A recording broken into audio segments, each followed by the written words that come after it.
Hoy vamos a hablar de los espeluznantes Tzimisce, los que son, al menos por lo que llevamos de momento, el clan con la historia más enrevesada que yo haya visto, llena de intrigas, giros de trama y muchos nombrecitos. Es como el Juego de Tronos de los vampiros. Así que ponte cómodo porque se viene un relato largo e interesantísimo.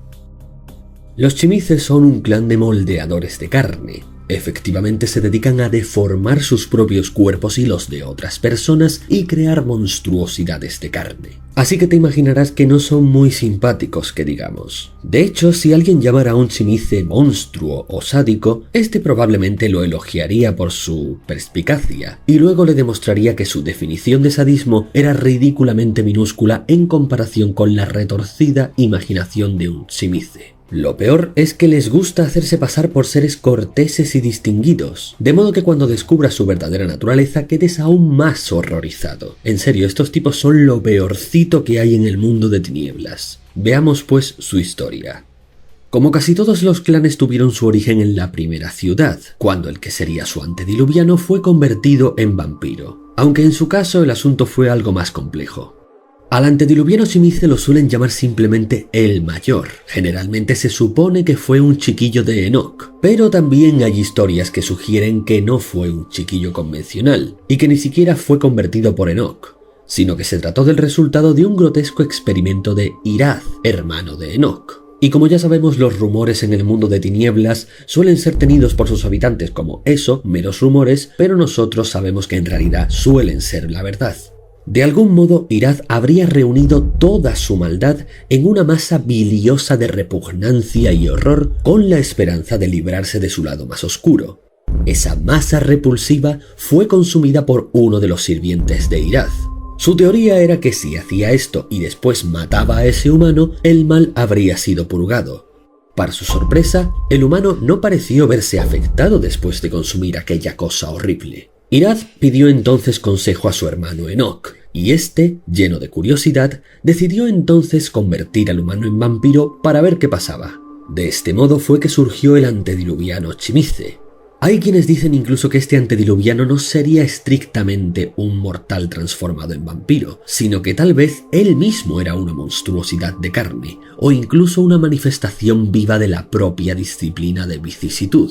¿Qué es la vicisitud? Lo veremos enseguida.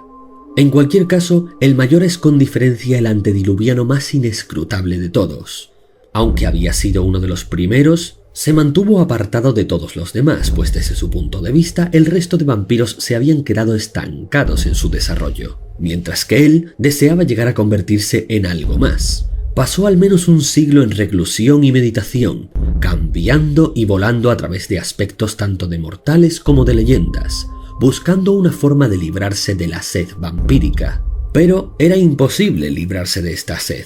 Cuando se dio de bruces con la realidad, abandonó la primera ciudad y vagó hacia el este, engendrando a chiquillos en el proceso con el único objetivo de experimentar con ellos o a través de ellos para continuar su evolución. Durante sus muchos viajes se encontró con varios cultos infernalistas. Al principio le llamaron la atención, pero al final también concluyó que no eran lo que buscaba.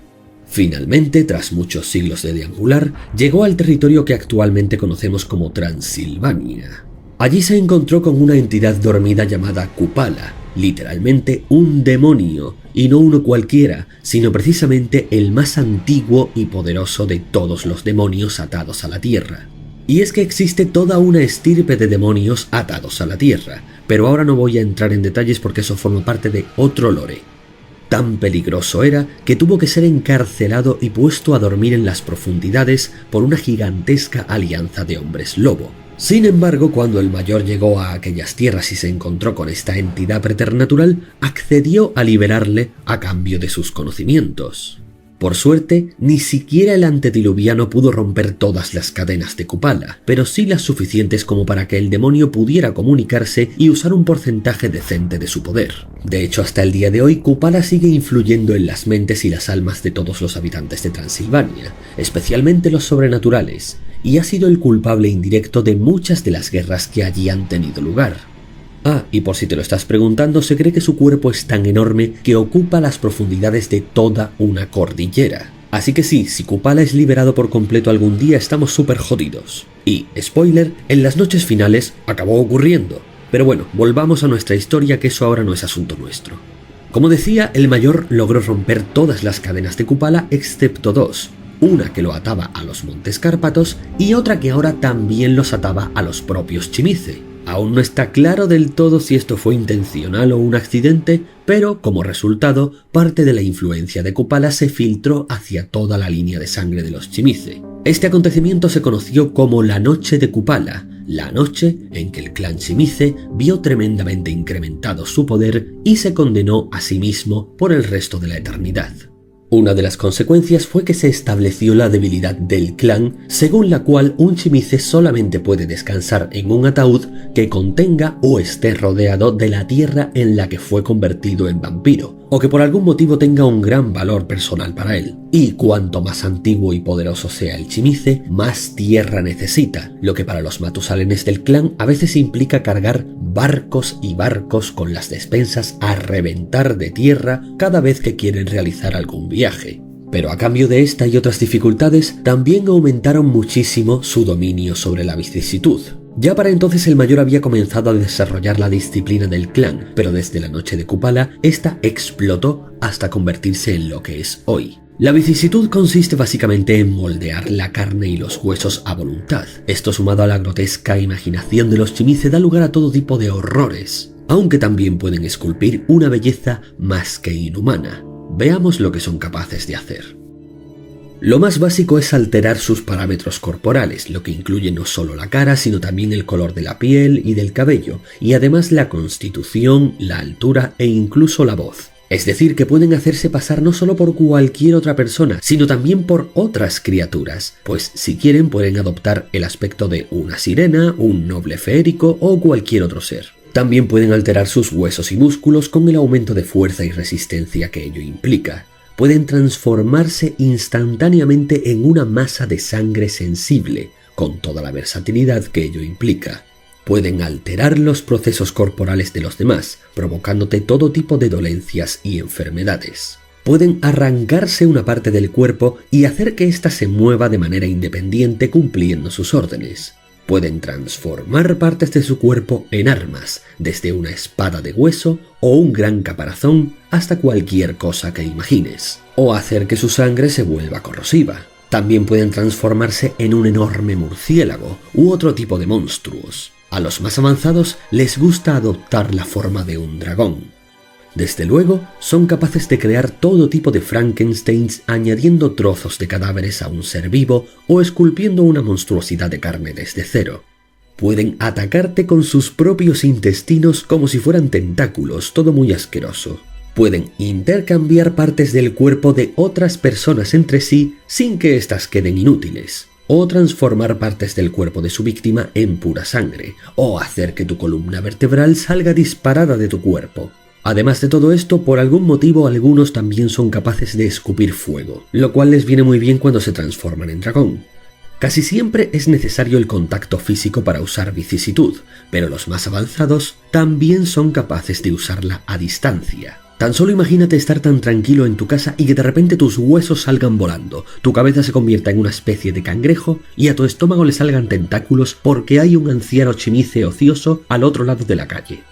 Algo asombroso de esta disciplina es que, según la Mano Negra, y quiero decir la verdadera Mano Negra, una sociedad extremadamente secreta de vampiros cuya existencia es desconocida para todo el mundo sin importar lo antiguo, inteligente o poderoso que seas, parece ser que el misterio de cómo el mayor desarrolló la vicisitud en un primer momento se respondería con una sola palabra: alienígenas.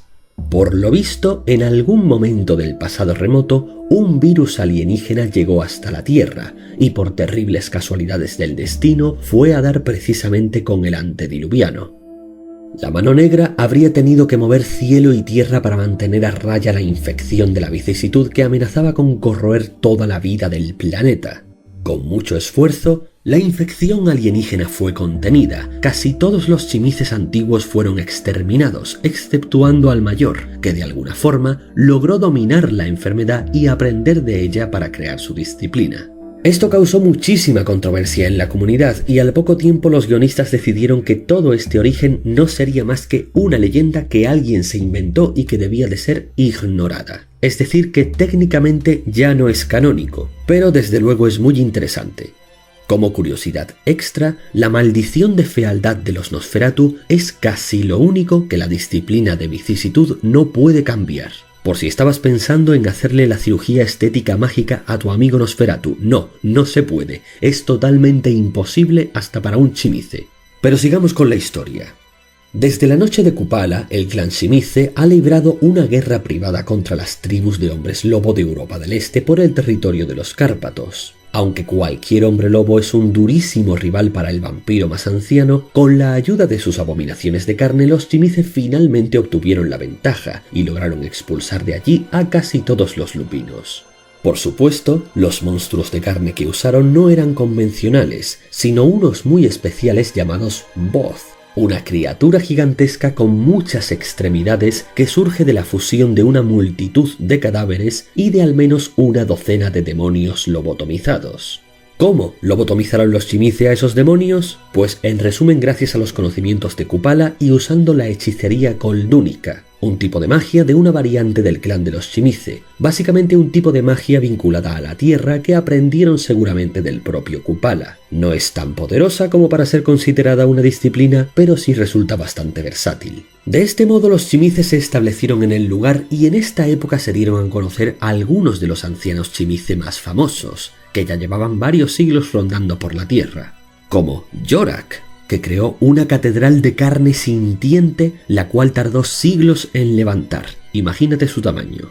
Kartarirya, quien tenía múltiples brazos y se haría pasar por un dios de la guerra tomando a toda la India como su coto de caza personal. Belovog, que fue adorado como la contraparte del dios eslavo Chernabog. Y, por supuesto, el dragón, el chiquillo favorito del antediluviano. Los Shimize tuvieron poco que ver con Roma y sus numerosas conquistas. Su verdadera influencia se encontraba más al este, entre los Cárpatos, donde se habían atrincherado.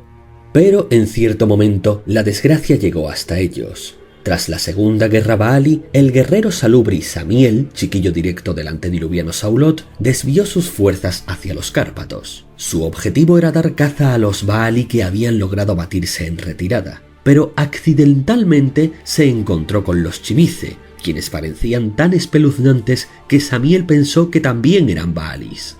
Habiéndoles pillado por sorpresa, los Shimize no reaccionaron a tiempo mientras Samiel avanzaba como un relámpago, hasta que finalmente llegó hasta el refugio del propio Mayor. Y tras una encarnizada lucha, Samiel destruyó al antediluviano Shimize, tras lo cual tuvo que huir de la región perseguido por una colérica y reconsolidada fuerza vengativa de los Shimize. Sin embargo, este no sería el final del Mayor, pues él poseía una habilidad de vicisitud tan avanzada que logró reencarnarse dentro de las propias tripas de su chiquillo dragón. Este literalmente quedó preñado con un embrión que dio a luz pasados 9 meses, pero lo que parió a duras penas tenía apariencia humana. De hecho, aquel bebé, si se le podía llamar así, era tan monstruoso que hasta al propio dragón le entraron náuseas, y se sintió tan sucio y consternado que literalmente huyó hasta Chipre, para lamentarse allí en soledad de lo que había presenciado. Estuvo en aquella isla hasta el siglo II después de Cristo, cuando conoció al toreador Miguel y al ventrue Antonius, que se convirtieron en sus compañeros y amantes. Tras un tiempo de convivencia, los tres viajaron juntos hasta Constantinopla, donde intentaron establecer una sociedad vampírica idílica. Mientras tanto, el renacido antediluviano quedó al cuidado de Yorak, el loco aquel que estaba construyendo una catedral viviente. Y durante un tiempo, Yorak se convirtió en la cabeza del clan Shimize hasta que el Mayor recuperase su forma adulta, lo cual le llevaría varios siglos. Tras unas épocas de relativa paz, llegó la Edad Media y con ella la mayor amenaza que enfrentarían jamás los Shimize, el clan Tremere. Los astutos y poderosos Tremere se internaron en Transilvania y se enfrentaron a los Shimize en la colosal Guerra de los Presagios, de la que acabaron saliendo victoriosos, arrebatando a los Shimize su dominio de aquel territorio, estableciendo desde entonces una enemistad eterna entre ambos clanes y obligando a los Shimize a trasladar su sede a Constantinopla. Pero la cadena de desgracias continuaría. Los 3 amantes que habían gobernado Constantinopla acabaron enfrascándose en numerosas discusiones provocadas sobre todo por los celos. Al final terminaron dividiéndose, lo que indirectamente provocó la caída de Constantinopla. Por si fuera poco, el dragón estaba tan despechado que comenzó a rampar incontrolablemente por los Cárpatos, causando una indetenible destrucción contra su propia gente que duró hasta el año 1232. Porque sí, aunque los Chimice habían sido derrotados por los Tremere, todavía seguían habitando más o menos el lugar. En ese año, un Chimice llamado Ilias hizo un descubrimiento inesperado. En un refugio perdido entre los Cárpatos, dio con una especie de árbol que emanaba una aura diabólica. Casi hipnotizado, se acercó al árbol, que le susurraba incomprensibles obscenidades dentro de su cabeza. Este dios árbol, como lo llamaba Ilias, no era otra cosa que el antediluviano Chimice, que por algún motivo había decidido adoptar esta forma. El dios árbol Chimice convenció a Ilias para que se tragara una semilla roja que brotó de entre sus ramas. Al hacerlo, Ilias fue dotado del gran poder del antediluviano, y así fue capaz de someter al dragón y a otros enemigos o miembros problemáticos del clan. Por supuesto, el poder era demasiado inestable para contenerlo, ya que no lo había obtenido mediante diableres, sino de una forma más o menos artificial. Así que, concluida su labor, Ilias se disolvió en fina ceniza. Ese fue su final y el del dragón, pero no el del antediluviano, por supuesto, que aún continuaría con su agenda secreta. Los Chimice ya no conservaban ni Transilvania ni Constantinopla, y por si fuera poco, llegó el momento de la revuelta anarquista, la cual les estalló en la cara. Esta revuelta básicamente consistió en una rebelión de los chiquillos vampiros contra sus sires. La razón, muy sencilla.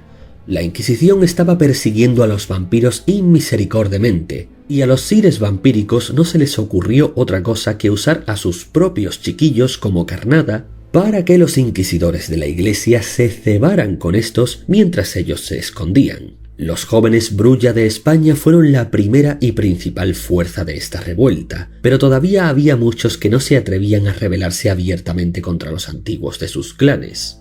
Afortunadamente para ellos, un acontecimiento les ayudó a decidirse. El movimiento había llegado ya hasta Italia y fue aprovechado por Gratiano de Veronés, quien se unió a los anarquistas en un complot para matar a su monstruoso padre, el antediluviano La Sombra, cosa que logró. Cuando esto se supo, se impulsó otra campaña para ahora acabar con el antediluviano Chimice. En esta época los Chimice más rebeldes habían desarrollado un ritual llamado Baulterie. Este era un complicado proceso que permitía a cualquier vampiro romper los vínculos de sangre con sus sires. Algo supuestamente imposible y que solo lograron gracias al propio Kupala, quien les otorgó los medios y conocimientos para llevar a cabo esto. Sí, evidentemente Kupala no era ni amigo ni enemigo de los Chimice, ellos lo adoraban en general, pero él es un demonio, tiene su propia agenda y su toma de decisiones va por senderos misteriosos. En cualquier caso, este descubrimiento avivó todavía más las llamas de la revuelta en el lugar, la cual sería liderada por un Chimice llamado Lugoj. Lugoj ya se había hecho famoso por la diablere de Belobog el Blanco, pero aún ansiaba más poder. Y en el año 1413 se decidió a diablerizar también al mayor con la excusa de la revuelta anarquista. Tras mucho esfuerzo, lo encontró en el monasterio de Cernoj. Su lucha fue encarnizada y sobre todo privada. Ninguno de los que participó sobrevivió para ver el final del combate entre los dos grandes vampiros, pero los que llegaron como refuerzos vieron el resultado. Cuando los refuerzos anarquistas Chimice alcanzaron el lugar, se encontraron al mayor tendido en el suelo y a Lugoj diablerizándolo. O al menos eso es lo que creyeron ver, porque en realidad todo se trataba de un sucio truco del antediluviano. Lo que había sucedido es que el mayor había logrado derrotar a Lugoj. Lo empaló en una viga de madera, dejándolo paralizado como a cualquier vampiro que atravieses con una estaca. Luego convocó un hechizo de invisibilidad sobre él. ¿Cómo hizo eso? Pues con la magia coldúnica. Y luego, usando la vicisitud, adoptó él el aspecto de Lugoj y usó un cadáver que había guardado con antelación en el lugar para darle a este su propio aspecto. Entonces esperó a que llegaran los anarquistas y, con el aspecto de Lugoj, fingió diablerizar al cadáver, haciendo creer a todos que Lugoj había vencido y le había diablerizado. Una pantomima retorcida pero exitosa. El único que logró ver a través del engaño fue un poderoso chimice de quinta o sexta generación llamado Lambak. Pero antes de que pudiera decir nada, el mayor clavó su mirada en él, induciéndole un terror paralizante. A pesar de que Lambak era poderoso, también era bastante cobarde e indeciso. Había sido criado entre algodones como un noble mimado y apenas tenía voluntad para hacerse valer lejos de sus sirvientes y doncellas. Quedó tan atemorizado por el poder del antediluviano que decidió callarse y dejar que continuara la farsa. Al fin y al cabo, él ni siquiera era un verdadero anarquista. Había vivido como un principito en Transilvania sin molestar a los Tremere y desentendiéndose del mundo. Y cuando los anarquistas llegaron, tuvo que fingir unirse a ellos para sobrevivir, así que, por él, podían irse todos al infierno. El mayor, haciéndose pasar por Lugoj, espoleó a los anarquistas a seguir combatiendo en el occidente europeo, pues en el este ya no había mucho más que hacer. Después de que se marcharan, el antediluviano entró por fin en letargo, y Lambak decidió desentenderse de todo y deambular escondido por Transilvania. Los anarquistas por su parte hicieron correr la voz de que tanto el antediluviano La Sombra como el Chimice habían sido derrotados, y esto hizo que la revuelta anarquista estallara mucho más por toda Europa. Sin embargo, cosas pasaron y eventualmente se pactó el final de la revuelta, y sucedió la Convención de Thorns, en el año 1493. Los Chimice acudieron presentando los beneficios de la Baulderie. Sin embargo, esto no fue tan bien recibido como se esperaba. Muchos clanes opinaban que la Baulderie solo arrojaría más leña al fuego de los anarquistas, y, sorprendentemente, fue rechazada. De modo que los Chimice salieron de allí desencantados, y mientras la convención de Thorns daba comienzo a la camarilla, ellos se reunieron en la isla de Mallorca con los La Sombra y los antitribu de otros clanes en su propia convención. En aquel año se fundaría también el Sabbat. 2 años después sucedería un acontecimiento famosísimo en Transilvania: el auge del conde Drácula. Y sí, aunque muchos a priori se imaginan que Drácula sería un La Sombra o un Tremere, en realidad fue un Chimice, y su historia en el mundo de tinieblas es bastante interesante. Para cuando acabó la revuelta anarquista, un príncipe mortal llamado Vlad Tepes había aprovechado el mayor vacío de poder que habían tenido nunca los Chimice en Transilvania para consolidar él su poder. Y es que Vlad Tepes no era un humano cualquiera, sino un ghoul, uno que pertenecía a una distinguida estirpe de ghouls que habían servido a los Chimice durante generaciones. Pero, eventualmente, el vampiro Tabak, el Sire de Lambak, descubrió a través de sus espías que Vlad Tepes estaba consumiendo sangre vampírica para aumentar su poder como ghoul más allá de los límites. Por si fuera poco, Vlad estaba conspirando para convertirse en vampiro como fuera. Su primer intento fue el de convencer a Yorak para que lo convirtiese, y casi lo consigue. Pero cuando fue a visitarle a su catedral de carne, justo cuando estaba a punto de ser abrazado, la catedral misma aprovechó que Yorak había bajado la guardia para devorar a su propio creador, y luego se deshizo a sí misma filtrándose en la tierra. Nadie sabe muy bien por qué la catedral hizo esto, aunque en general se piensa que fue por pura y sádica maldad. Francamente, no sé qué esperaban de una catedral diabólica hecha de carne con conciencia propia, a fin de cuentas. Ahora las leyendas dicen que de vez en cuando reaparece en lugares distintos de los bosques de Transilvania, aunque nadie que se la haya encontrado ha vivido para contarlo. En cualquier caso, Vlad Tepes escapó de aquella situación milagrosamente, pero seguía decidido a convertirse en vampiro. Tabak vio con muy malos ojos su ambición, y además ahora corría el rumor de que Vlad de algún modo había logrado asesinar a Yorak. Así que Tabak lideró un grupo de Chimices para deponer al príncipe empalador. Pero lo que no sabían es que casualmente la camarilla también estaba haciendo lo mismo, y cuando ambos escuadrones se cruzaron, en lugar de aliarse, se mataron entre sí. Al final de la batalla ya solamente quedaban en pie un par de camarillas, además de Tabak y su chiquillo Lambak. La situación parecía perdida para ellos, pero en ese momento el propio Vlad Tepes aprovechó que los dos bandos estaban muy debilitados para atacar con sus propias fuerzas, y decidió ponerse de parte de sus perseguidores del Sabbat, ayudándoles a deshacerse de lo que quedaba del contingente de la camarilla. Uno pensaría que hizo esto para convencer a los Chimice de que no quería ser su enemigo y que le perdonaran la vida, Pero no. Aprovechando que Tabak y Lambak estaban muy débiles, Vlad los empaló con sendas estacas de madera y se los llevó paralizados a su castillo. Allí los sometió durante días y persuadió a Lambak para que lo convirtiese en un vampiro de verdad si querían salir de allí con vida. Cosa que Lambak hizo y que lamentaría muchísimo, porque inmediatamente después Vlad Tepes diabolizó al debilitado Tabak.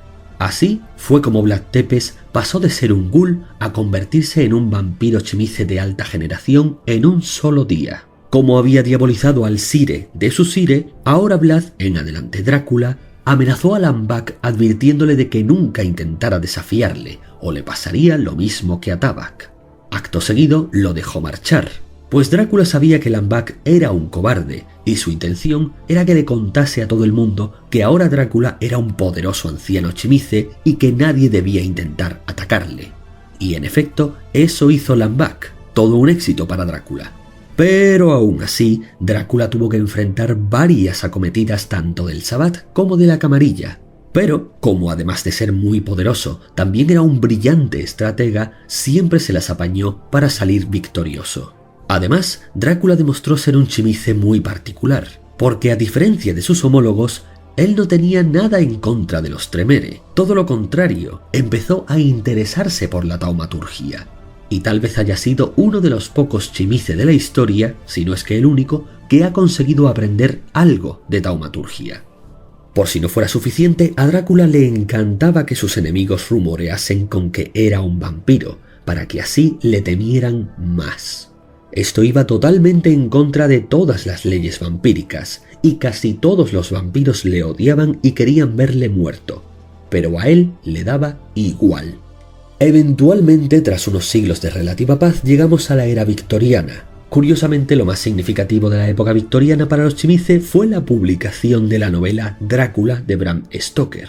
Y es que, como decía, Drácula era un auténtico provocador, y en el año 1897 visitó Inglaterra y manipuló al escritor Bram Stoker para que publicara una novela basada en su propia vida, rompiendo la mascarada de forma más flagrante que cualquier otro vampiro hasta la fecha. Eso fue la gota que colmó el vaso, y tanto el Sabbat como la Camarilla fueron a por él con más fuerza que nunca. Tanto que un buen día Drácula se vio obligado a desaparecer de todos los radares. Ahora nadie era capaz de dar con su paradero. Algunos rumorean que ya está muerto, pero en realidad lo más probable es que se haya convertido en un miembro del Inconu, la secta vampírica más secreta que existe. Regresando a la historia del clan, la era victoriana fue quizás la época de mayor declive para los chimice. Una vez orgullosos y aristocráticos, la modernización del mundo los convirtió en bromas anacrónicas. Ellos, que en origen se obsesionaron con la evolución y el desarrollo, paradójicamente se habían estancado sin darse cuenta. La ciencia comenzó a sacudir los férreos cimientos del folclore y la superstición sobre los que los chimice habían construido su temible reputación. En cambio, sus odiados enemigos, los Tremere, se habían vuelto aún más poderosos en esta época. Con gran dificultad, los chimice emplearon casi toda esta era en ocultarse para recuperar el tiempo perdido, poniéndose al día con los avances médicos y biológicos que nunca debieron abandonar. En las noches modernas los chimice son un clan en decadencia, y llegadas las noches finales, todo fue a peor. En 1999, la Camarilla orquestó un ataque sincronizado contra el Sabbat de Nueva York. El asedio fue tan brutal que solo sobrevivieron el arzobispo vampírico Francisco de Polonia y el famoso Lambak, que por aquel entonces rondaba por allí. Después del ataque, Lambak fue conducido hasta las alcantarillas de Manhattan por un esclavo ghoul. El esclavo lo llevó a un túnel no listado en los mapas. Recorrieron más de 2 kilómetros bajo tierra. Y allí, en las más siniestras profundidades, se encontró con la última y definitiva forma del antediluviano chimice. Este había ordenado a sus esclavos leales siglos atrás que su cuerpo fuera transportado a una cripta debajo de lo que se convertiría en el futuro en la ciudad de Nueva York. Es decir, que él ya estaba esperando en el subsuelo antes de que la ciudad fuera construida siquiera. Allí entró en estado meditativo para alcanzar la metamorfosis definitiva. Su cuerpo se disolvió hasta convertirse en un mar subterráneo de limo. Luego exploró la infinidad de la vida al asumir las formas de una incomprensible amalgama de animales y vegetales. Y, finalmente, decidió transformarse en una gigantesca colonia de hongos con kilómetros y kilómetros de extensión. Tanto que para cuando Lambak lo encontró ya cubría el área subterránea de 3 estados. Su conciencia se extiende a través de miles de criaturas y puede formar cuerpos nuevos o nuevos seres a voluntad. Además, pasó los siglos alimentándose de sus propias creaciones a medida que crecía en tamaño y complejidad, y ya ni siquiera necesita alimentarse de sangre, pues había encontrado sustento en la misma esencia de la Tierra.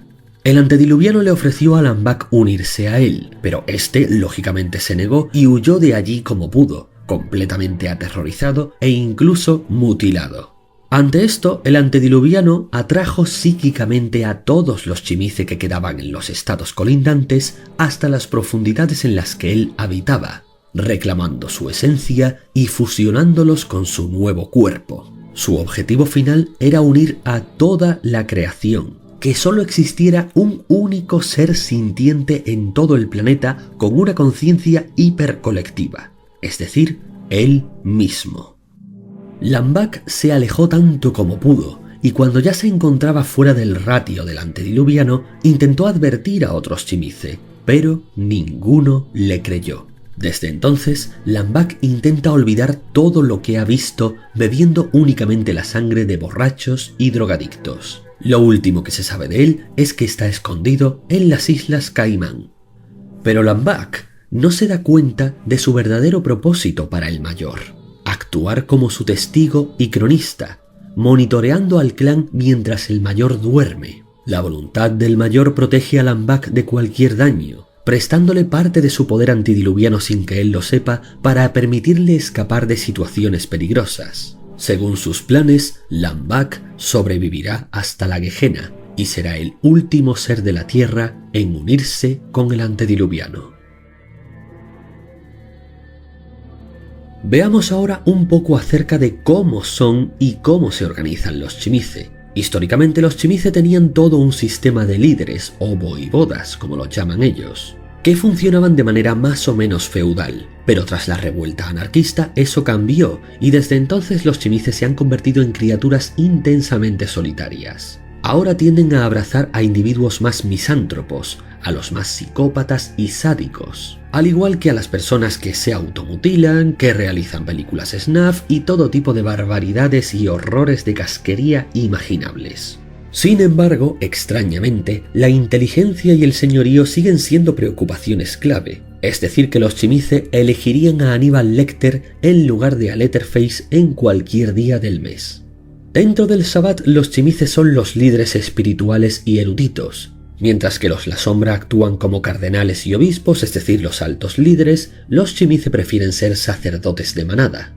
En cuanto a su relación con los humanos, los Chimice quizás sean los vampiros que más por encima del hombro miran a los mortales, viéndolos como mucho menos que ganado y poco más que conejillos de indias o apenas materia prima andante para sus experimentos. Por supuesto, a los Chimice les encanta torturar, básicamente forma parte de su cultura, y son maestros en su práctica tanto física como psicológicamente. La vicisitud les permite adoptar la peor forma posible para cada situación. Quizás un miembro increíblemente hermoso del género que atrae a la víctima para aumentar su vergüenza, o increíblemente espantoso para aumentar la repulsión y el terror, o la forma del peor enemigo o amigo más cercano de la víctima. La visión de los huesos moviéndose espontáneamente a través de la piel es siempre desconcertante, y resulta muy difícil encontrar liberación en un grito cuando la lengua te ha sido injertada en el paladar. Por supuesto, la tortura física común tiene sus límites, y esto es particularmente cierto en los casos de los vampiros.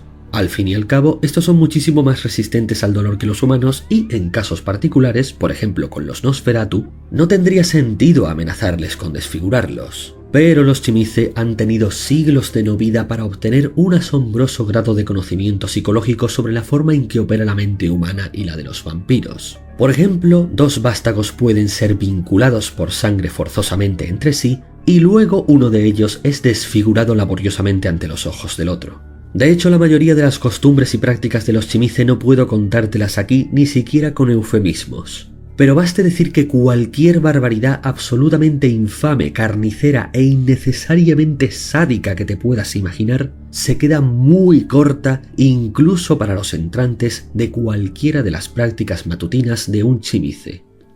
Otra cosa particular de este clan son los aparecidos o revenants. Los aparecidos son familias de ghouls mantenidas continuamente por los Chimice que sirven como peones mortales y posibles candidatos para el abrazo. Lo que los diferencia de otros ghouls es que en lugar de ser meros sirvientes, los aparecidos llegan a convertirse en auténticos linajes familiares que pasan generación tras generación sirviendo a sus señores. Además, y a diferencia de los ghouls convencionales, los siglos de contacto vampírico, infusiones de sangre vampírica y la endogamia han permitido a los aparecidos producir una sangre mínimamente vampírica, permitiéndoles vivir durante siglos aunque no sean inmortales y dándoles además la capacidad de usar disciplinas, aunque sea a un nivel bajo. Se distinguen 4 familias principales de aparecidos.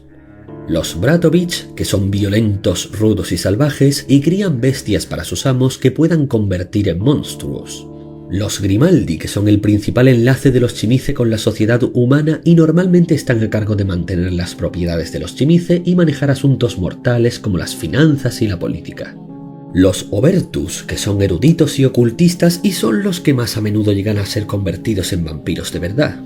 Y los Thantosas, que son hedonistas que se dedican a estimular sus sentidos al máximo y juegan con los humanos como meros juguetes. Estos últimos no son demasiado útiles y muchos creen que la única razón por la que los Chimice no los han eliminado es porque les divierten. Aparte del asunto de la tierra que ya he comentado, hay otra gran debilidad para este clan, y es la hospitalidad. Los derechos y el trato a los huéspedes forman parte indeleble de la cultura de los Chimice. Un invitado de un Chimice tiene obligatoriamente derecho a lo siguiente: alojamiento y alimentación durante 3 días y 3 noches, la protección del anfitrión contra terceros agresores, ningún agravio mientras duren esos 3 días, y las mejores habitaciones en la casa del anfitrión. Sin embargo, el huésped también tiene unas cuantas obligaciones: un intercambio ritual de obsequios o servicios, respetar los límites y la propiedad del anfitrión, y, sobre todo, no permanecer más tiempo que los 3 días y 3 noches requeridos, o de lo contrario, será tratado como cualquier víctima vulgar de su anfitrión Chimice. Por último, veamos a las variantes del clan, que serían los Koldun, el antiguo clan Chimice, y los Antitribu. Mientras que la mayoría de los Chimice se consideran una mezcla entre científicos y sacerdotes, los Koldun son prácticamente hechiceros. Su magia proviene básicamente de las entrañas de la tierra, es decir, que proviene seguramente del propio Kupala. Sus hechizos no son tan poderosos como los de los Tremere, ni siquiera cuentan como una disciplina en sí misma, pero al menos son bastante variados, y en general suelen servir para lo que el guión necesite que sirvan. Aún así, no deben ser despreciados ni mucho menos. La magia koldúnica es una de esas habilidades que solo los Chimices más sabios y antiguos pueden conjurar, y si no tienen cuidado, pueden acabar reducidos a cenizas por un poder que no han sabido controlar adecuadamente. El llamado antiguo clan Chimice no son una variante como tal, de hecho es solo un nombre que les han dado las generaciones más jóvenes. Se trata de los vampiros más viejos del clan, aquellos que nunca llegaron a unirse ni al Sabbat ni a la Camarilla. De hecho, son tan viejos que ni siquiera llegaron a cultivar al completo la habilidad de vicisitud, la cual existe en ellos más como una enfermedad que como una ciencia. La mayoría fueron exterminados cuando el clan se unió al Sabbat, pero algunos consiguieron esconderse durante siglos celosamente resguardados en sus territorios. Estos vampiros canosos tienen poca utilidad para las sectas, clanes u otros vínculos. Recuerdan bien las noches de antaño, cuando cada vampiro era una ley en sí mismo y cualquier otro vampiro era un enemigo potencial. A cambio, cuentan con la ventaja de que no fueron influenciados por el demonio Kupala, lo que quiere decir que no están atados a la tierra como el resto del clan, aunque tampoco es que viajen mucho. De hecho, se pasan toda la eternidad relamiéndose en sus refugios. Ellos consideran al resto del clan unos necios, y el resto del clan los considera obsoletos. Finalmente, y como siempre, están los antitribu, aunque prácticamente no hay chimices antitribu. Casi todos los Chimice están en el Sabbat, o como mucho entre los anarquistas. Los poquísimos que se han unido a la camarilla podrían contarse con los dedos de las manos, y esos pocos solamente están allí por motivos pasajeros y siempre acaban marchándose una vez que han completado sus objetivos. Al fin y al cabo, la mera presencia de los Tremere prácticamente garantiza que los Chimice se mantengan lo más alejados posible de la camarilla. Pero tal vez haya algo más. Existe un linaje que no se puede considerar Chimice, pero que en parte fue creado por ellos, y que surgió de la colaboración más imposible que se pueda imaginar: los Chimice del Sabbat y los Tremere antitribu. Por increíble que parezca, esto pasó, y entre los esfuerzos de ambos se creó un pequeño linaje conocido como los Hermanos de Sangre. Estos fueron diseñados para funcionar como unidades de combate perfectas que trabajaban como una mente colmena. Estos soldados vampíricos perfectos a menudo eran creados por Chimices para que fueran exactamente idénticos unos de otros, y luego eran conectados mágicamente entre sí por un Tremere antitribu. Se trata de un linaje relativamente moderno, pero aún así su número disminuyó mucho en las noches finales, ya que no son capaces de realizar el abrazo, una limitación que se les impuso intencionalmente. Y cuando los Tremere antitribu fueron exterminados por su antediluviano, los Chimice dejaron de ser capaces de seguir produciéndolos. Los Hermanos de Sangre no tienen ni cultura ni individualidad, de hecho la desprecian. Intentan borrar todo lo que pueda distinguirlos como individuos para entregarse por completo a su sectaria mente colmena. Ellos son los únicos capaces de usar la disciplina artificial de Sanguinus. Esta les permite curar el daño de otros de su círculo reemplazando sus extremidades u órganos como si fueran de repuesto, compartir sus sentidos y resistir entre todos los ataques psíquicos gracias al esfuerzo conjunto de la mente colmena. Y, como arma secreta, todos los miembros de un círculo de hermanos de sangre pueden fusionarse en una monstruosidad gigante, abominable y terrorífica. Y esto es casi todo lo que se puede contar sobre los Chimice. Si te gustó esta narración y quieres oír sobre el resto de clanes, házmelo saber. Por hoy eso ha sido todo y hasta la próxima.